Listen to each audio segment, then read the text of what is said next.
Well, hi, welcome back.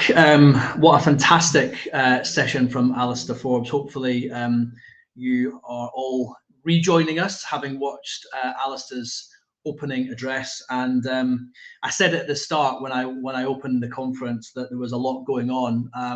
Wow, if you were watching that session and hearing all about the fantastic work that's gone on over the last 12 months and beyond, it really is quite inspiring to hear what has happened, but also super excited to hear about the Alliance. I think that is a significant game changer, and I loved the reference around the 1% movement, the thinking around how this alliance will enable more businesses that maybe don't quite have the resources of some of these large corporates that have been talked about to be able to get involved and pledge time, commitment, resources to be able to help the Tech for Good initiative. So super excited to hear about that, and hopefully at some point today we'll be able to point you in the direction of how you can get involved, how you can register your interest in getting involved in the Tech for Good Alliance, and we'll be sharing that with you throughout the day. But as I said at the start, we're really keen for you to share your thoughts, your reflections using the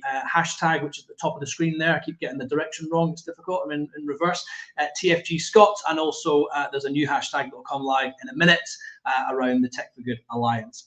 But now, as Alistair alluded to, I'm absolutely delighted to introduce our morning keynote. And for the next hour, we're going to have a fabulous conversation with our keynote speaker, Celia Tennant, who's the CEO of Inspiring Scotland, Alistair mentioned, in conversation with Aruj Dewicha from Channel 4. So I'm delighted to introduce them both for this morning's keynote presentation. It's going to be a fabulous conversation, and hopefully everybody will be able to take something from this conversation and share it. Good morning. How are you both? Good morning. Well, thank you. Yeah, very well too, thanks. Brilliant. We're really looking forward to the conversation. I'm going to duck out now and looking forward to hearing from you both. Great.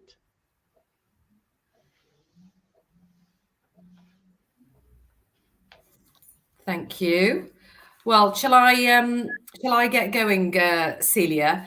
I am a media professional. I'm a journalist. I'm a broadcaster, and I'm a program editor at Channel 4 News. So my job is to pull together all the items that we have that we're doing from Ukraine, from wherever we might be around the world.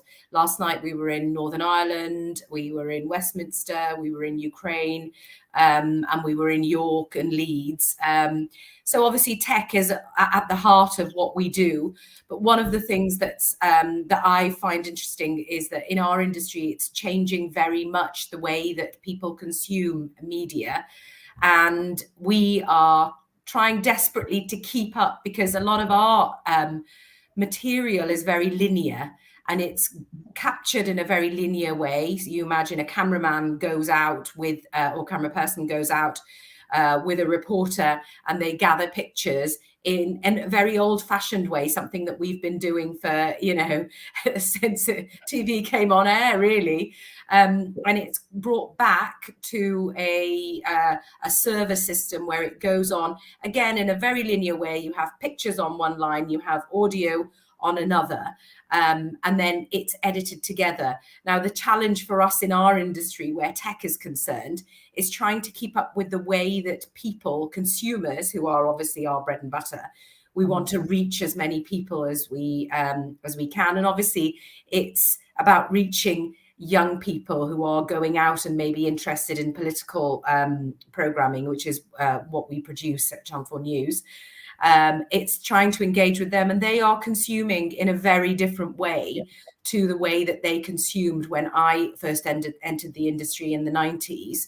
They are consuming news in very small chunks.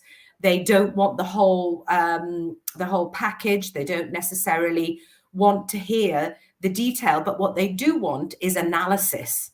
So it's an interesting kind of dichotomy for us, because the analysis for us comes in a very chunky way. We think of analysis as an in-depth conversation.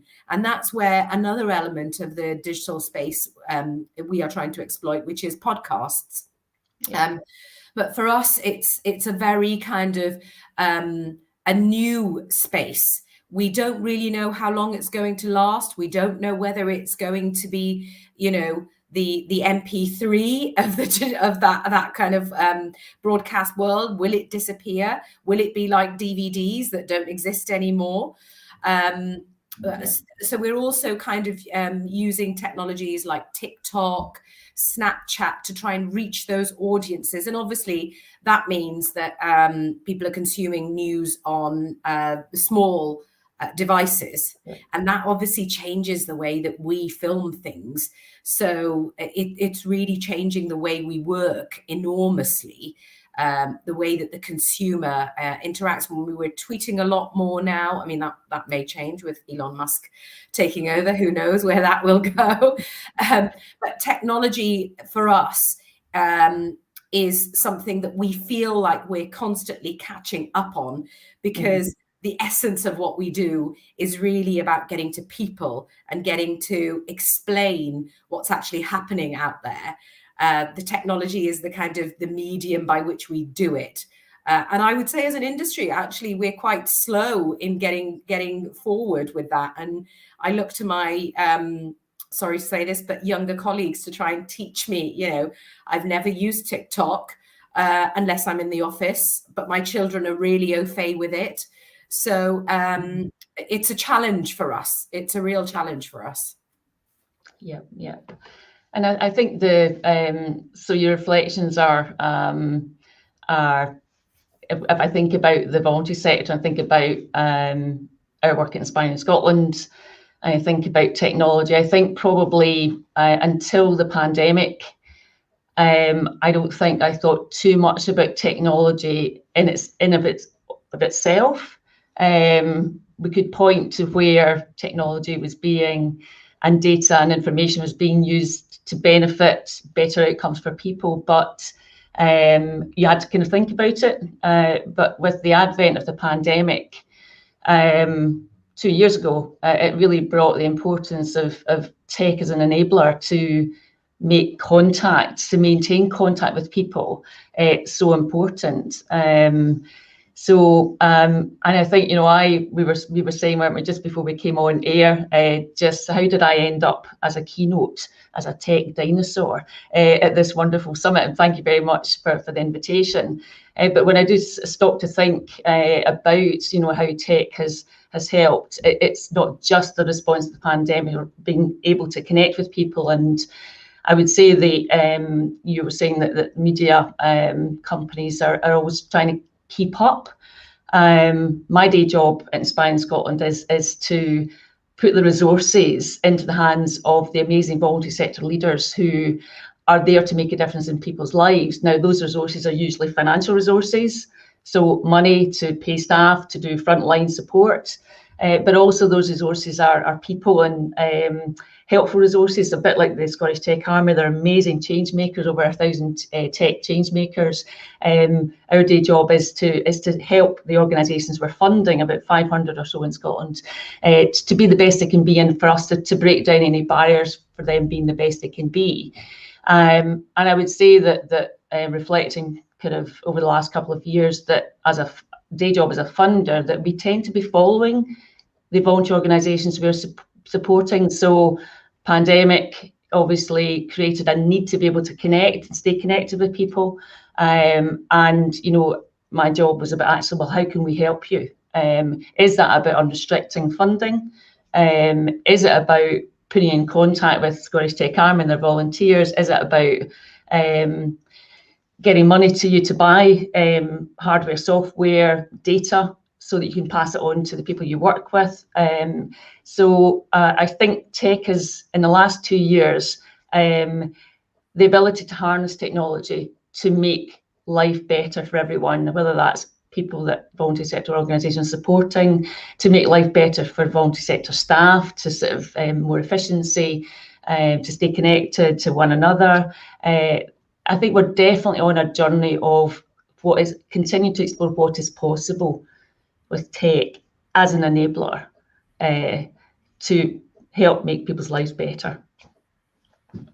Yeah, that's really interesting, Celia. I'm obviously, being a journalist, I've got lots of questions that I want to ask you about that being an enabler. I mean, for us, in terms of, if I just use the example of Ukraine and how we've been able to connect with communities in Ukraine, it's been a very different war for us because everyone seems to be on Telegram and we can talk directly to those people. For Inspire Scotland, you obviously must have that kind of ability to connect directly with people as well. How significant is that you can talk to individuals on a very kind of granular level? And how significant is that in making sure that everyone comes on this journey of improved technology? Yeah. So that's a great question. I think the way that we work is we're a bit sort of secondhand. We're a bit distanced from the front line. So our job is to support and enable the people and the organisations best placed to help groups of people, whether those be young people in the care system, whether it's young people further away from the labour market, whether it's people in communities which are living with inequality. So we're a little bit removed. So what was important for us was to help to enable the organisations that we fund and support to be able to do that connecting directly to people. And you know, what some of the things we did was listening to them. What is it that you need? Release unrestricted funding so they could use funding to buy tech devices, whether that's laptops, tablets, phones, data, because it's not just about the hardware. We did in the early days of the pandemic, we did a piece of work with a brilliant volunteer on looking at digital exclusion. So published May 2020. Now things have moved significantly since then. There's been quite a lot of investment. There is still digital exclusion for people. Now, there may be more hardware out there, but it's not just about the hardware. It's about, as the cost of living increases, it's about being able to, not everyone has broadband, not everyone's their own Wi-Fi in their house, not everyone's got funds to buy data. So it wasn't just about hardware, it was about actually data being available for people to use. And when, you know, a lot of people use public Wi-Fi, that wasn't possible. So again, the importance of devices and data. So, but the point you were asking, you know, about connecting to people that the voluntary sector wish to and are there to support. I mean, that was probably the most important thing to be focusing on was, you know, if you are one of our charities in the supporting survivors of child sexual abuse, then that service is about being connected. It's about supporting, counselling, and the thought of not being able to continue that connection if you're a counsellor with the person you've been working with when the pandemic struck. So it was really important to explore how we could help the connection to continue digitally. Again, so that's hardware, that's devices, but also one of the things that one of my team did early on was look at the existing NHS setup for doing counselling safely, digital counselling, and we were able to bring that to the portfolio of about 20 or so organisations. So the voluntary sector operates on a very often a person-to-person basis, whether that's one-to-one or it might be one-to-many, but it is about connecting relationships, about being alongside on a journey with someone, and the thought of not being able to be connected at all was really concerning to the organisations we were working with. So our job was about listening and saying, well, how can we help you make that connection, and making sure young people had mobile phones, giving access to Zoom, to Teams, whatever. For some people it was, they didn't want to be online, they didn't want to be in this setting where you're on screen, but they were happy to have a phone call. So thinking about our mentoring programs where we have volunteer mentors who are mentoring young people who are looked after at home. That was before the pandemic, 2 or 3 hours a week in the community, going and doing something interesting, person to person, in the woods with a fire, toasting marshmallows at the cinema. And when that had to stop, well, how can we keep the connection with the young people with their mentors and the mentees? And that was about enabling digital. And for some, that ended up being a phone call rather than actually a kind of a screen to screen, because some young people were quite nervous. But it was about, trying to make what's the need and how can we help address that need using tech. So I see technology in my workplace as a way to get to the human. So it's a kind of to go from A to B. It's never the end. Is that different then? I mean, it sounds like that is different for many people who may not necessarily want to connect in person. And do you see that changing?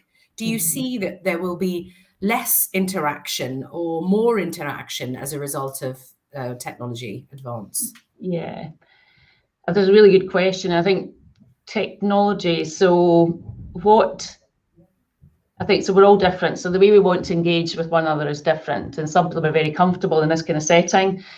Some people more shy. Some people might want a phone call. But there have been, and I think it is about, if the job of the organisation that we're funding is to provide services to individuals, then there's got to be a person-to-person element of that. And we know that relationships are built. I mean, a lot of the work that was done during the pandemic could only be done because there was already an existing relationship. So you flip the person-to-person meeting to a meeting online or a phone call. So to start from scratch without having had any kind of relationship and then go online, I mean, anything's been possible. But I think what from a delivering services point of view, we know that some of the organisations we're working with in rural areas, so we think about one of the amazing organisations we work with in Highland and Inverness, they've connected with more young people in the north of Scotland because they've gone digital for some of their services. And so they've been able to meet young people digitally who are maybe in Caithness, who they perhaps wouldn't have met but for being forced into using tech-enabled connection.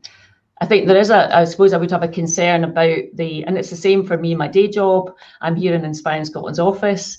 We have about 60 colleagues, and the office isn't always full, which is good because we've still got a bit of COVID. But I suppose what I wouldn't want us to do is to overuse tech. We still need to have those person-to-person interactions. And I think, the work of the voluntary sector is still very personal. So it's about choosing to use tech when it's right for that situation, but also being with people. And I think in the workspace, so for voluntary organisations we're working with, then it's been in the last 2 and a bit years have been exhausting. The need has been significant and growing need with the cost of living crisis as well. So, the nature of the people that we work with, they're just incredible. They will just, they're so resourceful. They will just go to the nth degree to try and make sure they can stay connected to the people they're there to support.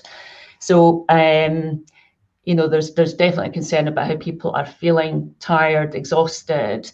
But the point is around digital connectivity it's productive because you're going to do a lot of Teams and Zoom meetings in a day.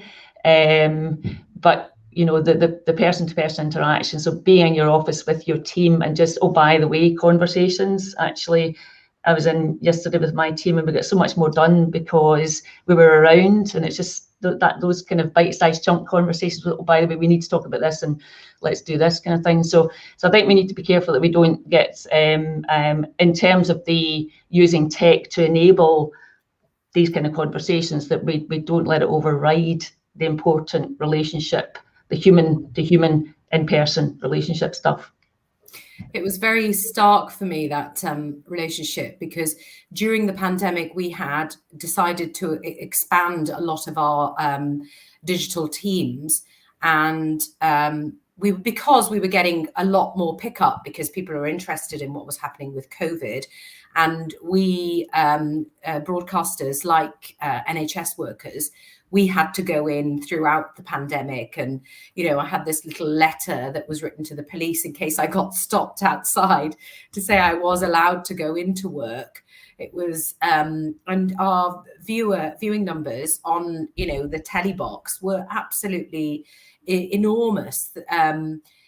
Double, triple what we were getting in normal times, because people were coming to TV. So we decided, obviously, we want to provide that information through the digital system as well. And we hired a lot of young people to produce clips and put things on YouTube for us, which was very effective. But they were all hired and they were working in their at home. And it meant that they weren't, when they did sort of start coming in, they were really trying to get used to office life. And it's a very different environment to be working at home and getting everything done in your own time and managing your own workflows and that sort of thing. And then coming in and having someone like me say, well, I want this by X and I want this by Y, is quite a different demand. And I'm always very, very conscious that people who are working in technology do also learn to interact in that outside space, because I think it can become really, they can become sort of siloed into that kind of closed off area where they're just sitting with their headphones and not wanting to interact. Because it can be a really difficult thing to go out and talk to somebody when you've been sort of focused on this one job that you've got, and you do it well, and it needs your full concentration. So I totally get that you are trying to get people into the office as much as is reasonably, as you can ask reasonably. And I think particularly when it comes to access to technology, I think it's a really significant part of the conversation, that when people don't have access to technology, we've done stories about young children being not able to access classes because during the pandemic they had to have Wi-Fi and school was being done online, etc. Some of those children, it was important for them because of their home life that they did go into school. And I think that technology was able to enable them to do both things. They were able to have the data that they needed, the digital online information, but also that human interaction, which I think is really, really key. And I think access is one of the big issues for technological companies. Inspire Scotland, it's, and I think it's something that is going to get worse. I don't know what you think about that. Yeah, I think that so the digital exclusion report that we did, and it was published in May 2020. It's interesting, if you Google digital exclusion in Scotland, it's number 3, and the report is still there, and it's resulted in a number of opportunities to speak about digital exclusion. So parliamentary committee request a few months ago, and a request to speak at a conference, and I politely declined because the wonderful volunteer that did the research has moved on to amazing things, but also that report was so out of date, and so it's not our reason to exist to sort of highlight digital exclusion, but it's really, really important in terms of our vision, which is a Scotland where everyone can live a happy and healthy life, free from poverty, disadvantage, is to sort of to shine a light on where inequality exists. So I think we've and there has been quite a lot of investment in improving digital inclusion. There has been a lot of hardware has been bought. A lot of funders have contributed to that. A lot of private donors came to us and gave us funding at the early stage of the pandemic, just to do what needed to be done. So there's no question there is more. There's been an effort to include more people digitally, but there is still so much more to do. It's not just about the hardware, the software, the gadgets. It's about education, and it's also about and maybe we need to be talking to EE and Virgin, because it's also about the access to data. It's sort of about the cost of broadband, the cost of having broadband at home. Not everyone has broadband at home, so there's something about influence, continuing to shine a light on the exclusion, and if we had more digital inclusion, then we'd have there'd be less inequality. But it's bigger than just us, and of course, we passed on those opportunities to the right people. SCVO in Scotland's done amazing work and focused on digital for many years, and they were very much a key part of Connecting Scotland, which was a big investment programme to address digital exclusion. So a lot of my day job is about actually, there are other people better placed. We must work in partnership, be united, and highlighting the ongoing challenges with digital exclusion. And obviously in Scotland, a lot of rural communities, who for them, it's a really significant issue, isn't it? Yeah, absolutely. So we don't, I'm not an expert, but we don't have broadband coverage in Scotland.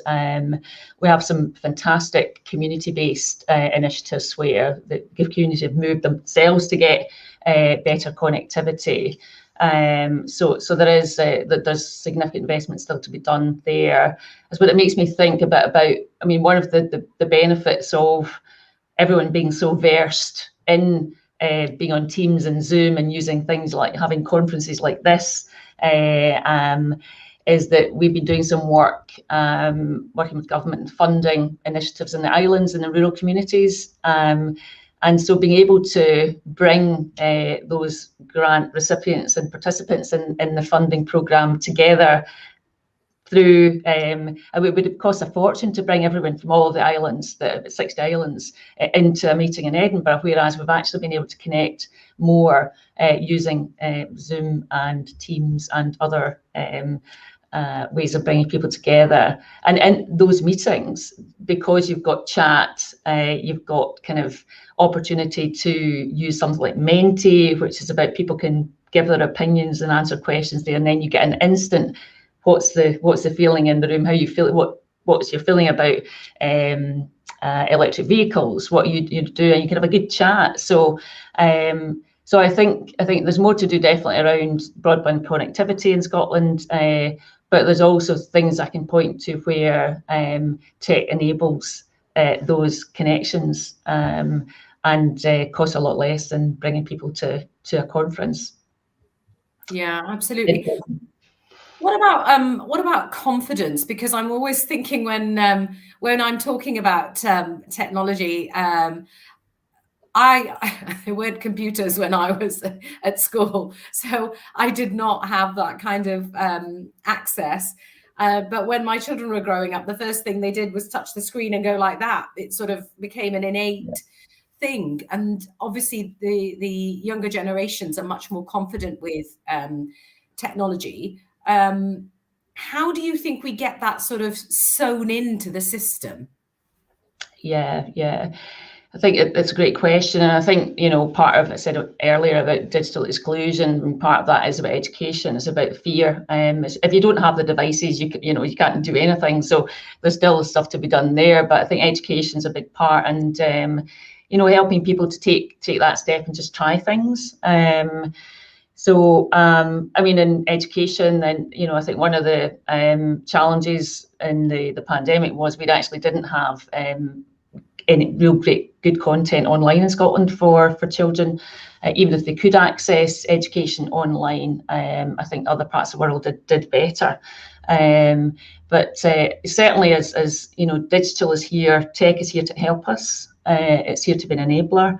I think we absolutely must, as part of our education system, help everyone feel comfortable and confident in using tech. And I mean, a bit like you, when I did my sort of very long time ago, writing out your essays and no laptop basically to do your essays at university kind of thing. Word processors. Yes, absolutely. Yeah, I dug out my senior honours project, and I don't know if you remember, when you were doing I was a sintist, so you got the kind of sort of like letter set, and you had to sort of, anyway, enough of that. I'm ancient, basically. I'm ancient, but it's children are so much more adaptable, and if you can introduce them to the world of digital technology early on, then anything is possible. And we need to harness technology in so many different ways to make the world a better place. Start early. You talk about when during the pandemic and children, but when we did sort of do all the teaching and the schools all shut down, we went very linear. So you had the BBC putting on classes on television, which is a really, it feels now, obviously talking to you and talking here, like something that, you know, in 100 years' time, we will look back and think, gosh, that was a very slow thing. When we've got all this technology, we actually fell back on something that's been around since, you know, for 30 years. Were you surprised by that? I mean, not really. I think education is an institution. We've always done what we've always done. So I think one of the, we have an issue with the attainment gap in Scotland, but it's the same in England as well, where sort of poverty and inequality really, it really slows children's progression at school. But I think children are all supposed to go to school. So I think teachers and schools and education departments are asked to do quite a lot of things because children are a captive audience. So there's quite a lot of things on top of schooling that teachers are asked to do. So I think, and many teachers, and we've probably been quite kind to teachers, but many teachers are at home with their own children as well. So if they hadn't been using Teams or Zoom because they've always done what they've always done, and that's the way they were taught to teach at university and whatever they do in CPD terms, then, you know, steep learning curve. You know, I suppose it's if I think about the tech sector and I think about the voluntary sector, you know, always looking for solutions, always looking to address the need, and solution focused, flexible, nimble, innovative, resourceful. These are the sort of words I would use to describe both tech and voluntary sector. I wouldn't necessarily use those words to describe educational institutions. So I think we were caught on the hop, and yeah, that's so. Yeah. Do you think that, I mean, I wonder if there was more kind of understanding between the two, if there was a tech hub in a school that it would be much easier to do everything, because much of the stuff that you get from school, the homework, you know, the workspaces that they create where, I can't remember what it's called now, but the systems by which children sort of submit their homework and things online now, it seems very sort of, I don't want to say binary, but simple. So it's very simplistic. I don't imagine that technology is there anymore. It's much more advanced.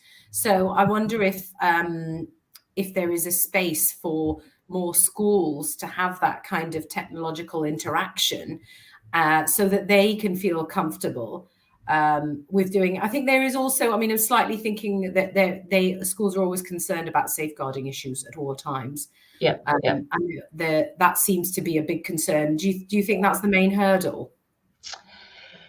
Yeah, I mean, I think that safeguarding is, you know, is so important in any work with children and vulnerable adults. So I'm not sure. I mean, I haven't been in a school setting for a long time personally, as you can tell. So, and my daughter's 31, so I've not a kind of personal experience. But I think if you know, thinking about the young people, the future of Scotland, the wonders of the possibilities of technology, that in terms of education, we're looking for more entrepreneurs, we're looking for idea generators. So, I mean, you know, is it something for the, you know, we've got the amazing Scottish Tech Army, we've got Tech for Good JP Morgan, we've got Microsoft, who've always been very generous with themselves and their network. So is there something about kind of an offer from the the alliance from the sector around kind of those kind of digital skills in schools. Now, I don't know enough about the Curriculum for Excellence at the moment, kind of what's currently in there, but I certainly do know that Scotland's economic recovery is really, really important, and we need people with ideas and change makers, and we need to harness technology to make the planet a better place, and better place for people to be living on, sort of thing. So there's perhaps a role for some of those in the summit today, and those kind of amazing tech giants to help potentially. Yes, yeah, absolutely.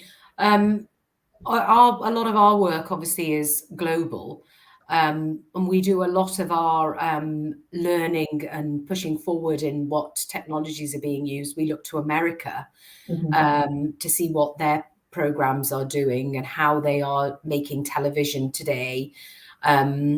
Obviously, apart from being able to get the pictures in and get them out to the audience, storage and server size and memory size and all those things are a really significant part of the what we look for in the technology that we buy.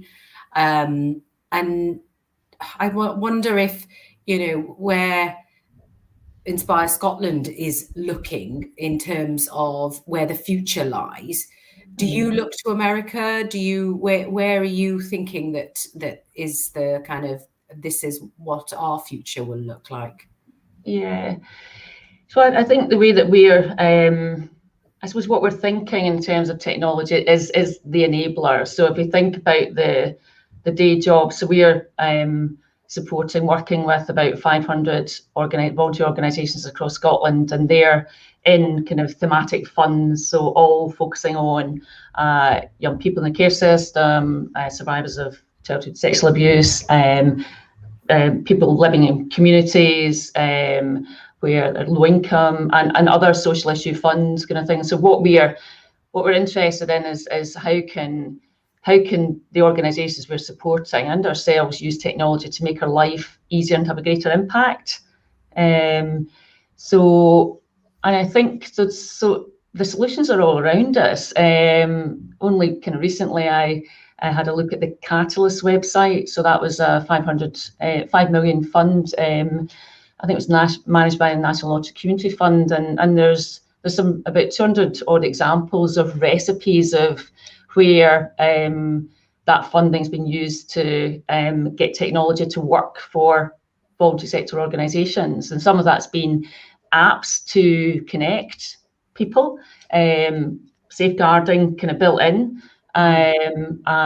So there's open source information about how individual organisations have been able to harness technology, working with volunteers, potentially like Scottish Tech Army volunteers, and using technology to make life better for the people they work with, to make life easier for their staff.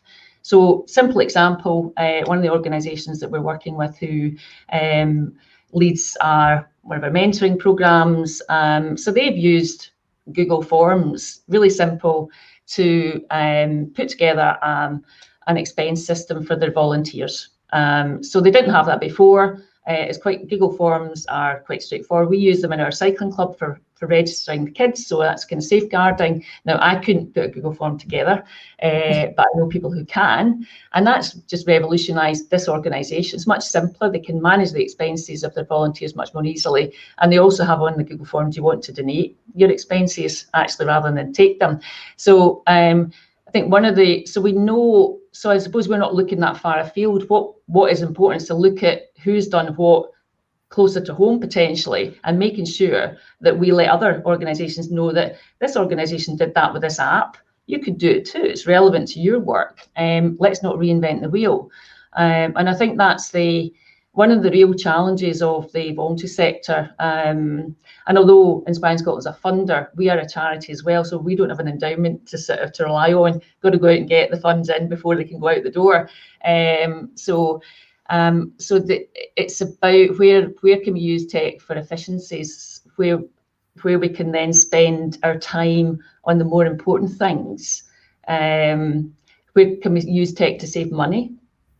And I think what's kind of of interest has always been the way that Inspiring Scotland works is because we only exist to make a difference, and we only exist to work with voluntary sector partners because they're the people who make the magic happen for the people that they want to support. So a big part of still being in existence 14 years later is actually about being able to demonstrate that the funds that we've raised and put out to amazing organisations that are our partners has made a difference in people's lives. So I've always been interested in gathering really, really good information about how someone's life has changed because of the support provided by an organisation.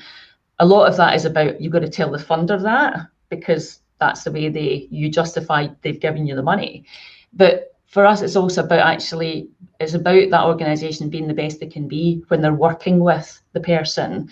It's about saying to them, we are not asking you for this information for the sake of it. We're asking this information of you because we want to know that the person you're working with is getting the best out of it. And if you don't ask how it's gone, then how will you know what you're doing is really helping them. So we've been investing in Salesforce. I suppose that's another thing. Some tech costs money, so you've got to invest. And we've been using it. We've kind of created a bespoke approach, and we're able to gather more, working with our partners because they've got to input the data, but we're trying to be as helpful as possible. And so we're being much more data driven, which helps you tell the story, but it also helps you improve. So really interesting correlation so we're working with a data scientist, we're using a database which we've developed based on Salesforce. So we're gathering information about young people who are furthest away from the labour market. So those young people who've not attended school for 2 years, didn't have any devices at home, didn't like school anyway, and were definitely not going to go online over the 2 years of the pandemic, have left school effectively at 14. As soon as they could leave school, they've left. So lost 2 years of their education. So we're gathering information so we're asking about young person's mental health. And just one example of where working with a data scientist, so we can see where young people working with their partners, where they've stopped engaging. And we can correlate with what they've said about how they're feeling, how their mental health is. And there's a really strong correlation between stopping the programme and actually saying, I don't want to engage, and a lack of physical activity, poor mental health, and actually very little physical activity. So you feed that back into, say, this is a learning, so you feed it in, cause and effect, actually let's build in some stuff around actually just getting those young people a bit more active, and that might help them feel better, and then that should help their engagement and ongoing continuation and help ultimate outcomes potentially into work. So that's a really long answer to your question, but I think the key starting point for a voluntary organisation is what's the need, what is a need, and how can I address the need, and that's the starting point for the conversation with those tech enablers. How can you help me address this need better, more effectively, at less cost, and make a bigger difference to the person that I am here to help? That's a really significant point, though, isn't it? It's using the technology to ensure re-engagement, isn't it? Identifying and then re-engagement, which is ultimately the goal, isn't it? To kind of lift everyone, lift everyone out of this. I mean, you touched on a couple of points there with technology to save money. I mean, obviously, I'm in an industry where when I started, there were 3 times as many people doing the job because we had to have tapes and things were on film, and that needed more technical people. We have been able to do away with almost all of that. So areas that we used to have that were called lines where tapes were coming in and being processed, that has totally gone because you don't need to do that anymore. Everything's on a card. You put a card into a machine and the server sucks it up. You don't need an expert to do that. the camera operator can come and do that. So we've gone from, teams of half a dozen people to literally 2 people who are one who's filming and one who's reporting. Which when we arrive at jobs, people are always amazed that you can do everything because the technology has taken us on so far. And obviously companies have been able to save so much more money in doing that. And a large part of our cost now goes into ensuring those servers are big enough, the servers are maintained enough.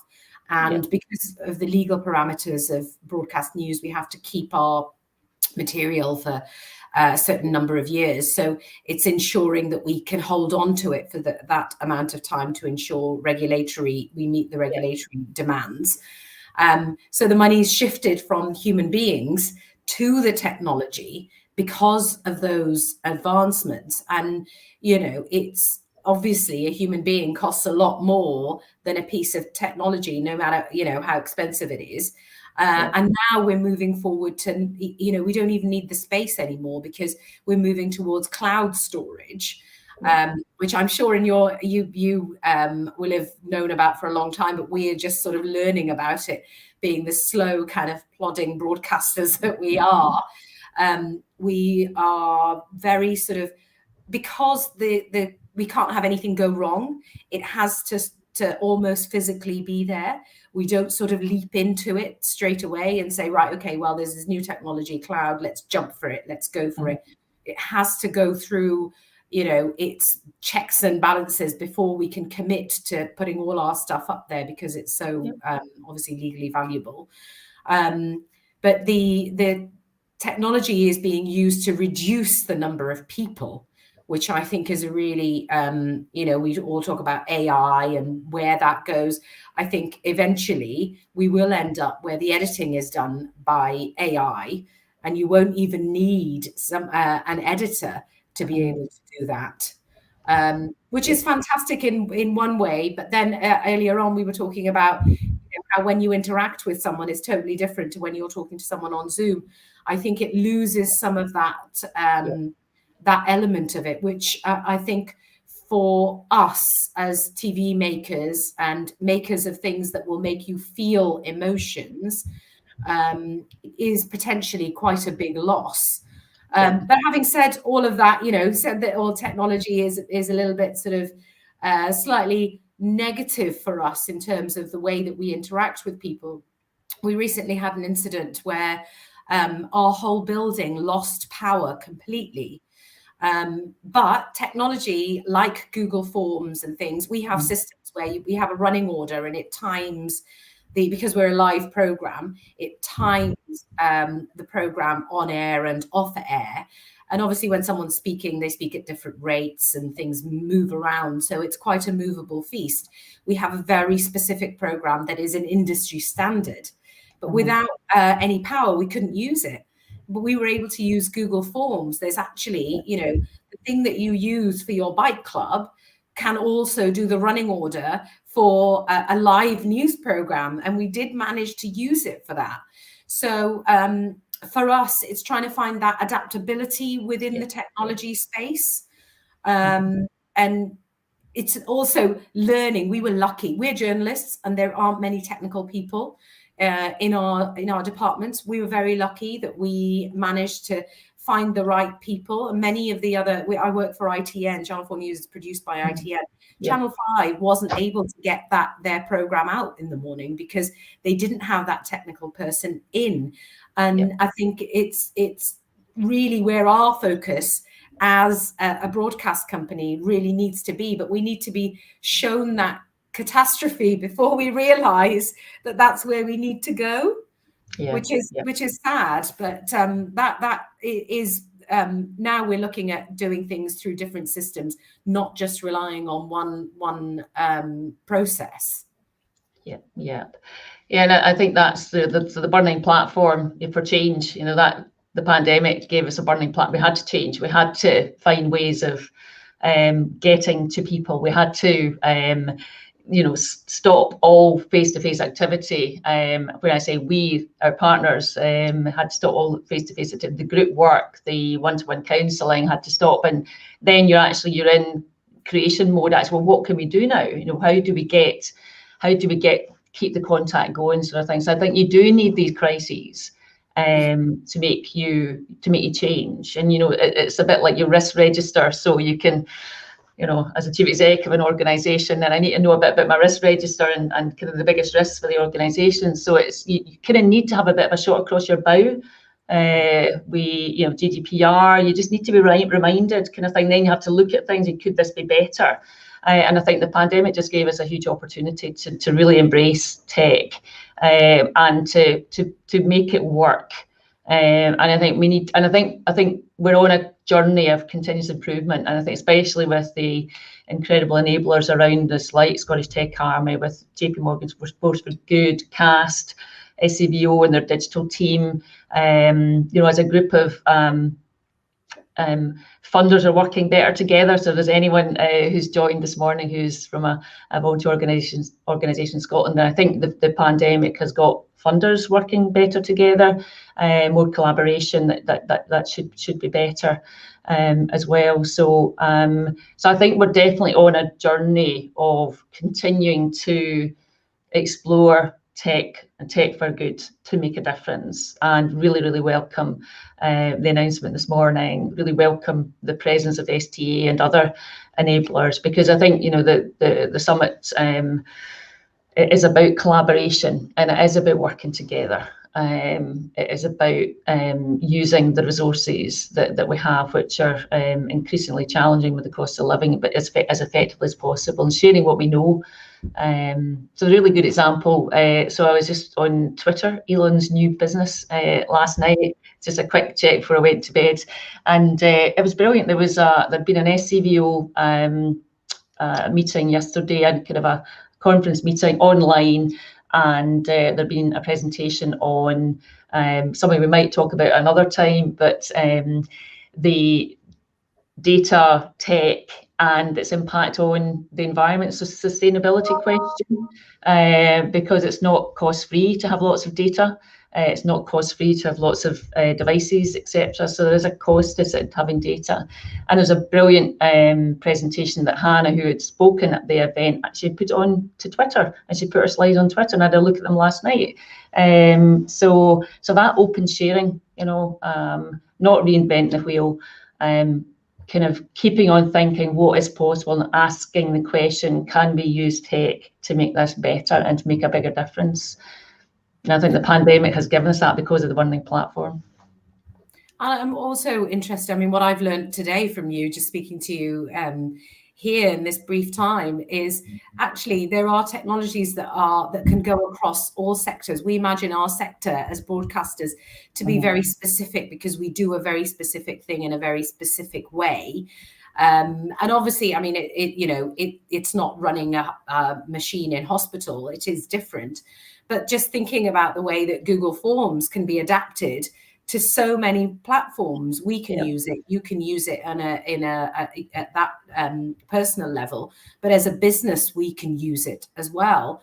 But it's knowing also about where that lives, knowing where to go to be able to find that kind of system, and also knowing that I'm confident to be able to adapt it to where I am. I think one of the things that Google has particularly been able to do is to simplify it. Apple and Microsoft as well, is to be able to make you understand, even if you're not technologically minded, that you can make this work, and it's a really straightforward process of being able to adapt it, and you sort of an off-the-shelf kind of usability with it, which I think is really, really key.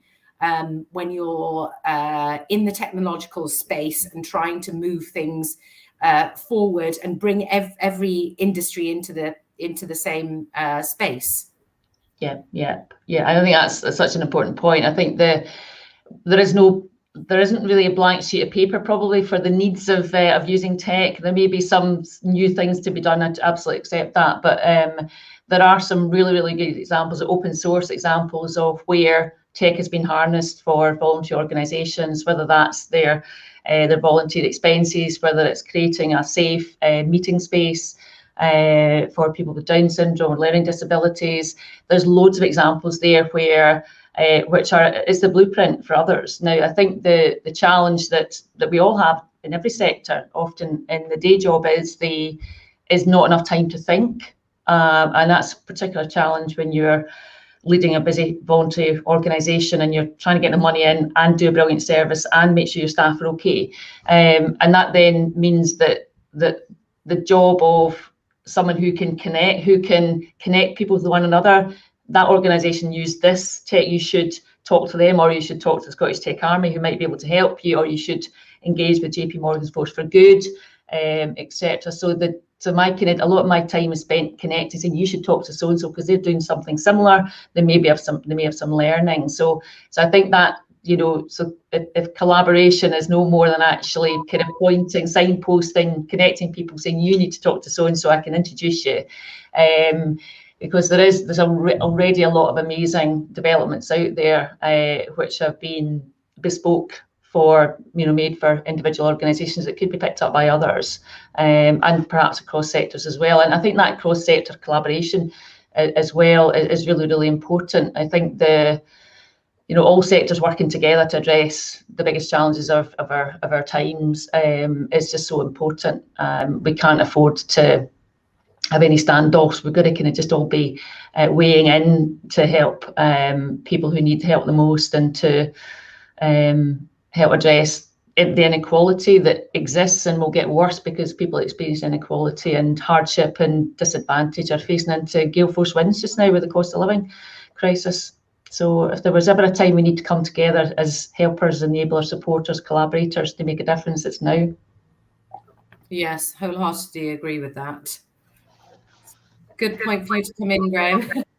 Absolutely brilliant and fascinating conversation. Thank you so much. I've learned a lot from listening to you both, and I think some of the points you've made resonate, from what we've heard this morning so far. And I think the collaboration piece especially really speaks volumes, because this is such a trying time for everybody, and coming together to collaborate to move this forward is so critically important. It kind of reminds me, I listened to Rebel Ideas fairly recently, and the talk about the recombination of ideas and the collective brain rather than individual thinking is what drives innovation, and that came through really loud and clear from what you were talking about there, which is really fascinating. I've got a sort of final question, if that's okay, and just we've heard a lot of brilliant stuff through the last hour, and people are going to be able to watch this back and hopefully time and time again and take all the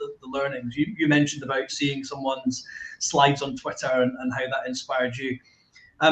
If there was like a call to action that you could share with everybody that's listening, watching back, maybe a call to action for people that are involved in the third sector organisations, and a call to action for people in business, corporate world, what would that be? Just a tiny question there. Just to finish on. Yeah, I think it's been. I think so much of what I'd spend my day doing is actually putting myself in other people's shoes. Actually, you can't know it all, so you've just got to be in.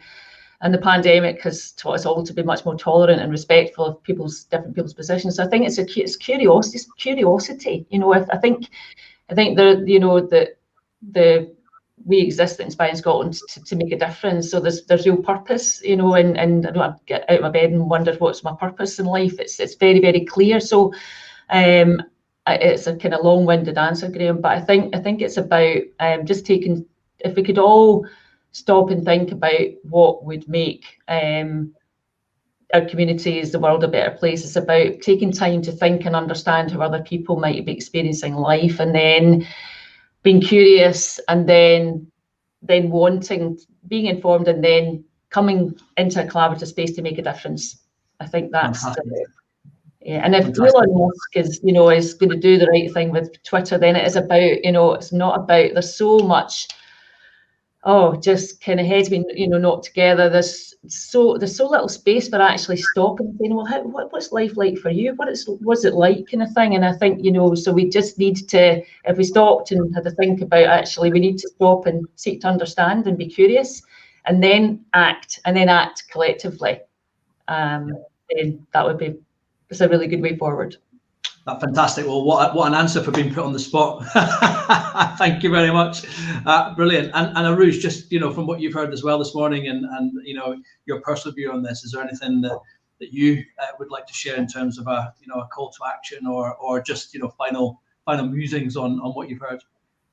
Well, for me, I want broadcasters to engage much more in the tech space. I think we don't do that enough. And as I said, when we had our catastrophe and our power cut, I think that really showed that we need to do that, because obviously, as Celia has shown me today, the technology and the information and the desire to collaborate is there.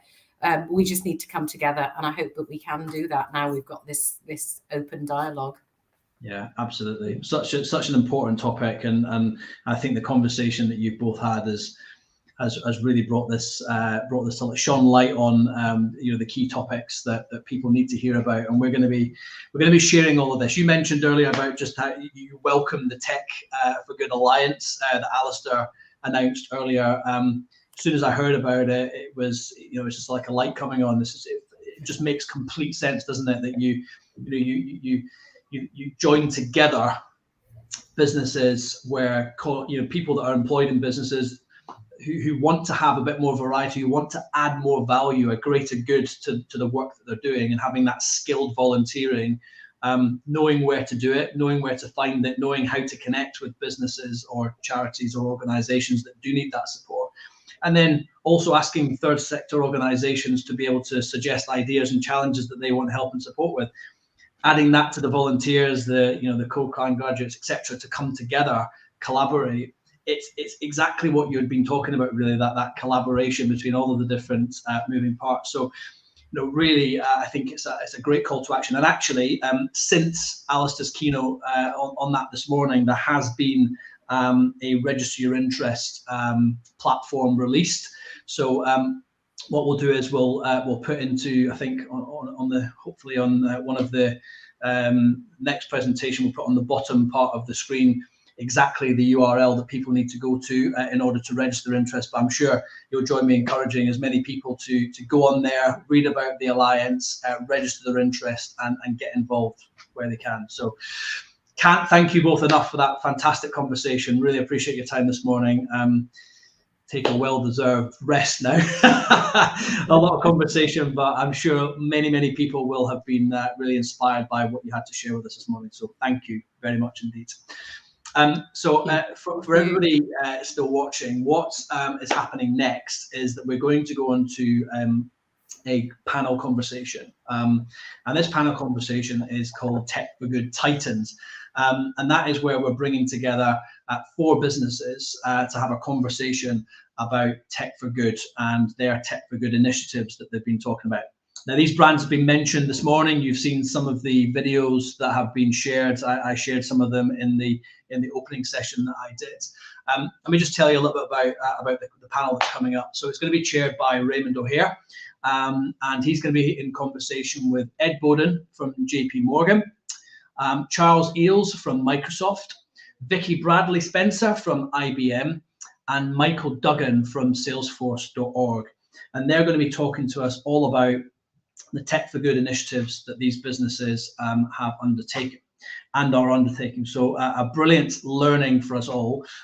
What you need to do now is to go back to the schedule, click on the link for the next session, and there you will see the Tech for Good Titans panel, and we'll get that conversation going. So thank you very much for watching, and we'll see you on the next session.